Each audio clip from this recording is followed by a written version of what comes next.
તો પરફેક્ટ રીતે જો તમે પણ આ રીતે મંચુરિયન બનાવી લીધું તો પહેલી વાર બનાવતા હશો તો પણ પરફેક્ટ રીતે આ મંચુરિયન બનશે.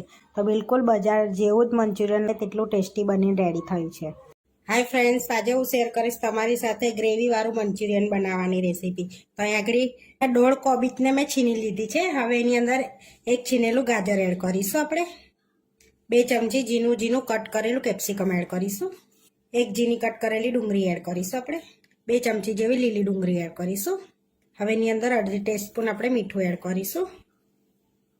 હવે આ બધુંને સરસ મિક્સ કરી લઈશું એવું, અને હાથેથી એને મસળી લઈશું થોડું, જેથી પાણી બધું છૂટે. એનામાં જ આપણે લોટ બાંધી લેવાનો છે. એને આ રીતે હાથેથી મસળવાનું છે ને, એટલે જે એનું પાણી નીકળશે એની અંદર જ આપણે લોટ સરસ એવો બાંધી લેવાનો છે. આપણે અંદર પાણી બીજું એડ નથી કરવાનું. તો મિક્સ કરી લીધું છે આપણે સરસ એવું. આપણે 1 મોટી ચમચી આદુ લસણ મરચાંની પેસ્ટ એડ કરીશું. 1.5 ટેબલસ્પૂન એડ કરી છે મેં અહીંયા.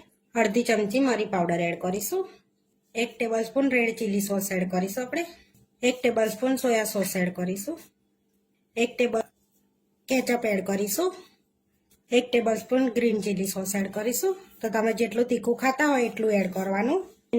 હવે એની અંદર બાઇન્ડિંગ માટે આપણે મેદો એડ કરીશું. તો અહીંયા 3 ટેબલસ્પૂન મેદો એડ કર્યો છે મેં. 3 ટેબલસ્પૂન કોર્નફ્લોર એડ કરીશું આપણે. હોય તમારી પાસે કોર્નફ્લોર ના હોય તો તમે એની અંદર મેદો એકલો એડ કરી શકો છો. 1 ટેબલસ્પૂન જેટલું વિનેગર એડ કરીશું.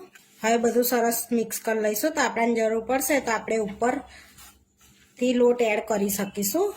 તો સરસ એવું મિક્સ કરી દેવાનું છે કે જેથી આપણે બાઇન્ડિંગ આવે એ રીતનું આપણે મિક્સ કરવાનું છે. નહીં તો આપણે તેલમાં તળીશું તો એ અંદર જઈને ફૂટી જશે આપણા મંચુરિયન બોલ્સ. એટલે આપણે એ રીતનું અંદર એડ કરીશું. ફરી 1.5 ચમચી આપણે મેદો લઈશું. ફરી 1.5 ચમચી કોર્નફ્લોર લઈશું આપણે. તો આપણે બેવનું માપ સરખું રાખવાનું છે, કોર્નફ્લોર ને મેદાનું. અને શાકનું પ્રમાણ વધુ અને લોટનું પ્રમાણ ઓછું, તો જ મંચુરિયન ખાવામાં મજા આવશે આપણને. નહીં તો લોટ લાગશે. તો આપણે બધું સરસ મિક્સ કરી લીધું છે. તો આપણે ચેક કરી લેવાનું છે. તો આ રીતે બોલ્સ વાળીને ચેક કરી લઈશું આપણે આ રીતનું. તો સરસ બાઇન્ડિંગ આવે છે ને આપણું બોલ્સમાં. તો આપણો પરફેક્ટ લોટનો માપ છે. અને ના વળતું હોય ને તો 2 ચમચી જેવું દેવું એડ કરી દેવાનું છે. તો આપણે થોડું બેટર લઈને સરસ એવા નાના બોલ્સ વાળી લઈશું આ રીતે. આ રીતના બોલ્સ વાળી લેવાના છે, મીડિયમ સાઇઝના. આ રીતે મીડિયમ સાઇઝના બોલ વાળી લઈશું આપણે. તો આ રીતે આપણે બોલ્સ વાળતા જઈશું અને તરતા જઈશું. તો અહીંયા તેલ ગરમ કરવા મૂકી દીધું છે. તો ચેક કરી લઈશું. તો આપણું તેલ ગરમ થઈ ગયું છે. ચેક કરી લીધું છે તેલ ગરમ થઈ ગયું છે. તો ધીમા તાપે આપણે બોલ્સ એડ કરી અને એને તળી લેવાના છે આ રીતે. આ રીતે આપણે બધા બોલ્સ અંદર એડ કરી દઈશું. આ બધા બોલ્સ એડ કરી દીધા છે. હવે થોડી વાર તળા દઈશું, પછી પલટાઈશું આપણે. હવે આપણે પલટાઈશું એને. તો ધીમા તાપે આપણે શાક ચડે ને ત્યાં સુધી આપણે એને થવા દઈશું.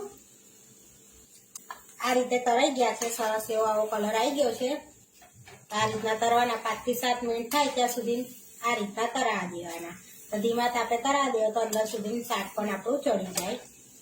આપણે સરસ એવા તળાઈ ગયા છે. તો હવે પ્લેટમાં લઈ લઈશું આપણે તેલ નીકાળી. આ રીતે બીજા પણ તળી લઈશું. તો મંચુરિયન તળાઈને રેડી થઈ ગયા છે. હવે આપણે ડ્રાય મંચુરિયન બનાવી લઈશું. હવે કઢાઈમાં આપણે તેલ લઈ લઈશું. તો 3 થી 4 ટેબલસ્પૂન જેટલું આપણે તેલ લઈશું. તો અહીંયા 3 થી 4 ટેબલસ્પૂન જેટલું તેલ લઈ લીધું છે. હવે ગરમ થવા દઈશું તેલને આપણે. તેલ ગરમ થઈ ગયું છે. આદુ લસણ મરચાંની પેસ્ટ એડ કરીશું 2 ટેબલસ્પૂન જેટલી. હવે શેકી લઈશું આપણે એને સરસ એવી. હવે શેકાઈ ગયું છે. આપણે આદુ લસણ મરચાં, એક ડુંગળી એડ કરી દઈશું લાંબી સ્લાઇસ કરેલી. એને પણ આપણે શેકી લઈશું પહેલાં. તો તમે તીખાશ તમારા ટેસ્ટ પ્રમાણે એડ કરવી. તમે જેટલું તીખું ખાતા હોય એટલું એડ કરવી. ડુંગળી સરસ એવી થોડીક શેકાઈ ગઈ છે. હવે આપણે ગાજર એડ કરીશું. લાંબી સ્લાઇસમાં કટ કરેલું એને બી આપણે શેકી લઈશું. કેપ્સિકમ પણ જોડે એડ કરી દઈશું. તો લાંબી સ્લાઇસમાં એક કેપ્સિકમ પણ એડ કરી દઈશું છે કટ કરેલું.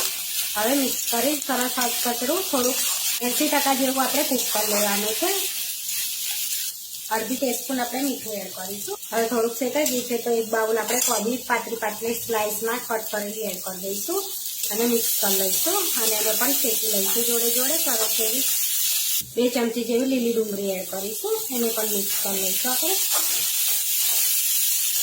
તો બધું શાક આપણે 80 થી 90% જેવું કૂક થઈ ગયું છે. જોઈ શકો છો ગાજર પણ આમ તૂટી જાય છે. તો હવે આપણે સોસ એડ કરી દઈશું બધા. 1 tablespoon green chilli sauce add કરીશું આપણે. Red chilli sauce 1 tablespoon add કરીશું. 1.5 tablespoon soya sauce add કરીશું. 1.5 tablespoon. 1 tablespoon tomato ketchup add કરી દઈશું આપણે અંદર. 1 ટેબલ સ્પૂન વિનેગર એડ કરીશું આપણે. આ સોસ તમારા ટેસ્ટ પ્રમાણે એડ કરવા.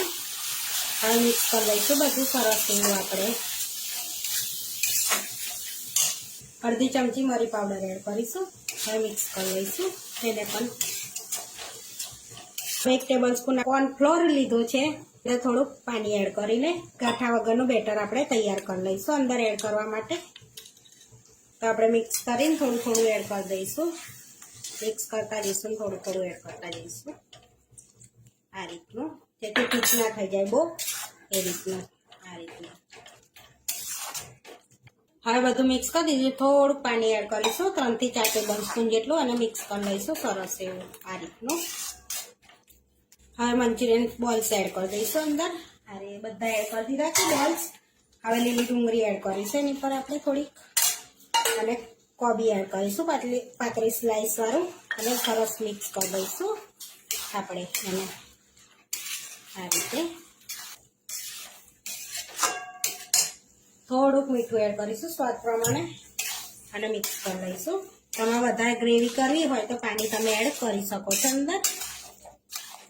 તો 2 થી 3 મિનિટ આપણે થવા દઈશું મંચુરિયનને. તો 2 થી 3 મિનિટ થઈ ગયું છે તો હવે થોડાક ધાણા એડ કરીશું આપણે ઉપર. 3 ચમચી જેવા ધાણા એડ કરી દઈશું અને મિક્સ કરી લઈશું. આપણું મંચુરિયન બનીને રેડી થઈ ગયું છે. હવે આપણે સર્વ કરી લઈશું ગરમ ગરમ. હવે આપણે સર્વ કરી લઈશું. તો મંચુરિયન લઈ લઈશું પ્લેટમાં. હવે થોડાક દાણા એડ કરીશું ઉપરથી આપણે. લીલી ડુંગળી એડ કરીશું.